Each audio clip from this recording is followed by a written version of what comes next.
saya bertanggung jawab dan saya menyatakan permohonan maaf yang sebesar-besarnya kepada semua yang merasakan ketidaknyamanan atas apa yang terjadi sekarang. Terkait dengan peristiwa yang sampaikan pertanyaan Bella tadi, kita akan cek nanti juga apa yang sesungguhnya terjadi. Dan saya akan minta kepada semua untuk transparan. Tidak perlu ada yang disembunyikan. Bila itu persoalannya ada pada IO, maka IO yang harus tanggung jawab, IO yang kami tegur. Bila persoalannya ada pada pihak ketiga yang kita tidak kenal, yang kemudian menginterupsi, kami akan laporkan juga. Dan bila kekeliruannya ada pihak luar lagi yang barangkali terkait dengan instalasi dan lain-lain, nanti kita laporkan. Tapi kita akan sampaikan apa adanya. Ini saya minta untuk investigasi, karena kegiatan ini bukan untuk orang yang berada di dalam JIS saja, tapi kegiatan ini untuk seluruh rakyat Indonesia. Jadi teman-teman jadi tidak bisa menjalankan tugasnya selama beberapa jam ini, dan itu sangat merugikan, bukan merugikan teman-teman saja. Yang paling rugi siapa?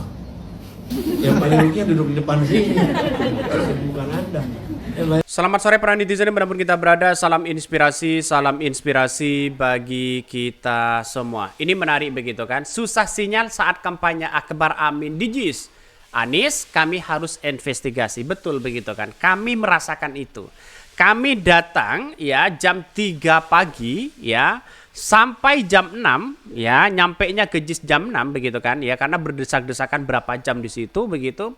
Ternyata sinyal di sekeliling JIS itu tidak bisa begitu kan. Bukan tidak bisa, bisa tapi lemotnya luar biasa, sehingga saya dari jam 2 pagi ya sampai sore masih kelihatan internet masih belum normal di situ begitu. Ada apa begitu kan? Ini mesti kita telusuri begitu kan. Jangan-jangan ada yang menjegal begitu kan.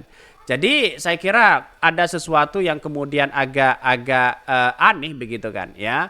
Karena bahkan Anies Baswedan menyatakan sendiri di situ begitu. Kalau seperti ini, wah ini gimana begitu kan. Kacau, luar biasa kacaunya begitu kan ya.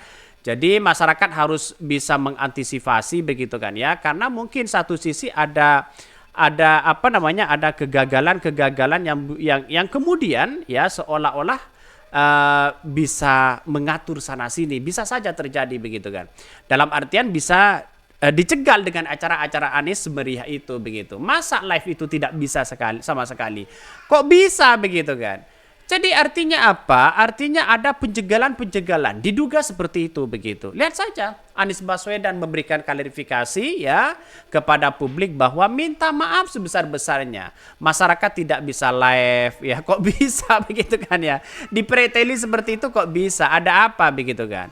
Masyarakat ya hanya bisa memberikan merekam, nanti uploadnya di jalan begitu kan. Ketika keluar di JIS baru normal. Saya nggak tahu di JIS itu kok ada apanya begitu kan. Padahal kalau dengan acara-acara besar seperti ini kan bisa live, bisa memberikan di media sosial, sudah bisa nge-share sana sini begitu kan. Kok tiba-tiba ini seperti apa begitu kan. Sangat-sangat disayangkan, sangat dirugikan begitu kan.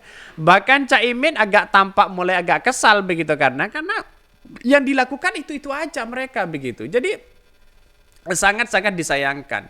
Dan bahkan saya hampir di situ berapa jam begitu kan, nggak ada sinyal sama sekali, muter-muter mereka begitu ya. Kenapa WA dan berbagai media sosial itu tidak bisa? Kenapa kok nelpon bisa mereka begitu kan? Kalau nelpon bisa, tapi ini semacam jaringan dari 4G atau dari 5G atau apa begitu, sehingga tidak bisa mengirimkan apa-apa begitu kan kepada publik di situ. Ini sangat disayangkan ya dengan adanya seperti ini, karena memang ya ada sesuatu yang menjegal ya, ada dugaan-dugaan seperti itu, bisa saja seperti itu begitu kan. Bahkan susah sinyal saat kampanye Akbar Anies di JIS ya, kami harus investigasi ya. Bahkan ya Pak, ratusan ribu orang kumpul di satu titik yang overload itu ya, bandwidth-nya. Ya kita lihat saja, seharusnya kan acara-acara konser kok bisa kok begitu kan. Kan begitu logikanya begitu. Bahkan ya maklum pendukungnya masih di bawah gadget ya 3G. Ya saya kira sudah 4G dong sekarang begitu kan. Ada 5G kan sekarang kan, keluaran terbaru begitu kan ya. Bahkan ya kamera drone videonya pantesan nggak ada ya. Ini kerjanya milik mesin ya pengacak sinyal. Siapa lagi kalau bukan ya orang sebelah. Ini komentar dari netizen. Ya, ada dari komentar lagi, kenapa ya pada alergi sama kata investigasi? Kan lagi nyari tahu. Di artikelnya aja Anies bilang ya bisa jadi dari EO ya third party, nggak ada menyebut skenario Bahlil atau apa. Pola pikirnya pada begitu, disangka orang KLO pada juga kali mikirnya. Ini komentar-komentar dari netizen ya. Jadi kenapa menurut saya pribadi ada dugaan-dugaan yang kemudian ya semuanya kan bisa terjadi, apapun bisa terjadi, kericuhan bisa terjadi begitu kan. Ya bisa saja memainkan hal itu walaupun overload dan sebagainya begitu kan. Walaupun sedikit saja, masa jam 2 pagi? Jam 2 pagi bisa nggak? Saya kira tidak bisa begitu. Saya sudah nyampe jam 2 malam, jam 2 malam di situ saya sudah nyampe, sudah tidak bisa live begitu kan. Sampai jam 6, jam 10, jam 11 tidak bisa ya. Baru saya pulang ya, berangkat terus sore sampai jam 3 di luar area itu sudah keluar dari JIS ya, sudah bisa mereka. Jadi ada apa kok di JIS seperti itu begitu kan? Ini kan sangat-sangat disayangkan sekali begitu kan ya. Mungkin ya satu sisi kita harus ada investigasi ini begitu. Bahkan ya Anies Baswedan kampanye Akbar ya Paslon 01 Anies Baswedan ya dan Muhaimin Iskandar atau Caimin ya di Jakarta terkendala buruknya jaringan telekomunikasi akan ada investigasi atau dugaan susah sinyal. Kami harus investigasi menyelidikan ya sampai tuntas apa yang sebenarnya terjadi sehingga penyiaran dari kegiatan ini tidak bisa optimal. Anies mengaku juga merasakan hal yang sama. Ia bahkan tidak bisa berkomunikasi sama sekali menggunakan ponselnya.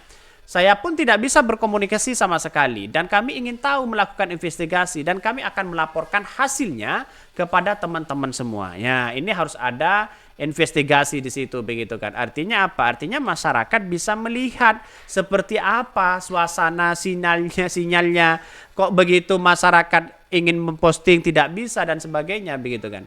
Lebih lanjut Anies mengaku akan menegur ya pihak ketiga yang terlibat dalam penyelenggaraan acara ini bila mereka terbukti bersalah atau kendala tersebut. Bila persoalan yang ada di EO event organizer kami akan tegur ke EO-nya, kemudian memang ya interupsi ya soal sinyal-sinyal lain. Kami akan laporkan juga kalau kekeliruan ada di pihak luar lagi yang berkaitan dengan instalasi dan lain-lain juga akan kami laporkan, ungkapnya. Jadi memang agak susah sebenarnya begitu kan. Susahnya luar biasa di situ begitu. Kenapa? Saya pribadi juga mengalami. Saya tidak mengada-ngada ini begitu kan ya. Ya karena saya hadir di situ begitu kan ya bersama para relawan-relawan yang lain begitu kan. Begitu susahnya cari sinyal di situ begitu. Jadi masyarakat itu sudah diwarnai sana sini begitu kan. Seolah-olah mereka ya datang di situ ya tidak diekspos lalu kemudian diekspos pas di perjalanan begitu kan. Ya kita lihat saja, pengen momen-momen seperti itu kan juga dirasakan oleh saudara-saudara kita yang tidak hadir, ada yang kerja, kendala dan sebagainya bisa menikmati itu begitu kan. Jadi artinya apa? Artinya agak susah momen-momen seperti ini begitu kan. Kok bisa ada segelintir yang bisa ada dugaan-dugaan besar begitu kan ya melihat dengan kelakuan-kelakuan seperti itu begitu. Jadi ini Anies Baswedan sudah mengatakan tegas di situ begitu kan.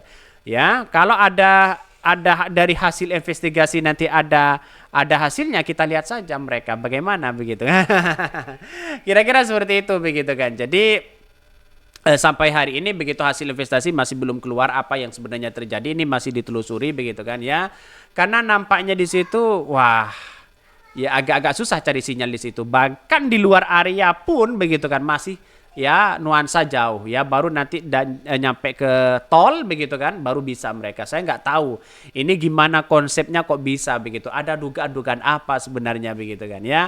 Oke ya mungkin itu yang kami sampaikan ya, tonton terus channel Hodari Podcast Rakyat ini karena ada berita-berita menarik dan viral setiap harinya. Salam para netizen, salam inspirasi bagi kita semua. Jangan lupa di subscribe di YouTube Hodari Podcast Rakyat ini.